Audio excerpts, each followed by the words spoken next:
The Rubi Network Mining App claims to offer an easy way to mine cryptocurrency on your phone, but after testing it, the results are mixed. The app is simple to set up and mining starts quickly with just a tap, but the actual earnings are quite low, making it questionable whether it's worth the effort. While the interface is clean and user-friendly, there are concerns about long-term sustainability since withdrawals seem to have limitations, and some users report delays or issues receiving their funds. The app also requires frequent engagement to maintain mining speed, which can feel like a strategy to keep users active rather than a genuinely profitable system.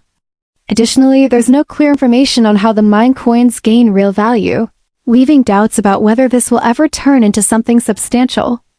On the plus side, there are no upfront costs, so there's no financial risk in trying it out, but whether it's truly worth your time depends on your expectations. Overall, it doesn't seem like a scam, but it also doesn't deliver high earnings, so it may not be the best choice for those looking to make serious money from mining.